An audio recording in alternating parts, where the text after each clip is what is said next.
Assalamu alaikum. Тикерде эмгектенип жаткан бир туугандар, кыргызстандыктар, мына сиздердин аманатыңыздарды тапшырганы келдик.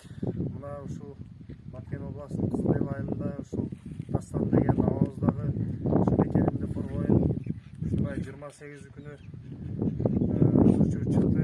Бизде ошонун эмесинен үйүндө отура албай барып кантеле тажиктер бизге каршылык көргөзсө биз барбайт элек деп патриоттук сезим бар экен. Мына барып ушул тажиктердин колунан каза болду. Эми не дейбиз? Аллах акыретинен берсин, топурагы торк болсун. Аллах өзү бейишинен орун берсин. Мына ушундай ушул Дастан абаздан 3 баласы, аялы калды артында.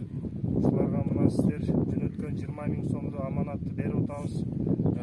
Дагы бир кошо кетсек, бул негизи бир атадан бир энеден тараган бир тууган эмес, мол мусулмандары бир туугандай. Биздин бир орус улутунда мусулман динини кабыл кылган мусулман бир тууганыбыз дагы ушунун ичинде салымы бар экен. Алла ыраазы болсун. Мына берип атабыз жубайына.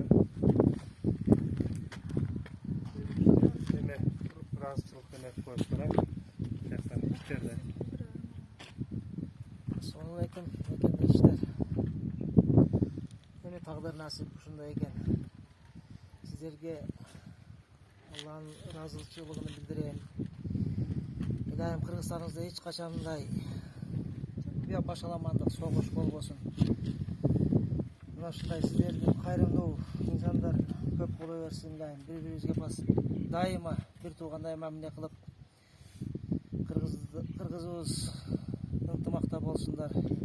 Ушундан кийин биздин мына Кыргызстаныбыздын келечеги кең болсун. Ошон балдарыбызга эч качандай жамандык көздөөрдү насип кылбасын. Аллах Таала мамлекетибиздин өркүндөп өнүгүшүнө жардам берсин да. Ошо кыргыз элимдин ыйманы бекем болуп, ошо ынтымакта жүрө берели. Анын Алла ыраазы болсун сиздерден. Расул майтты да биз мына үчөөбүз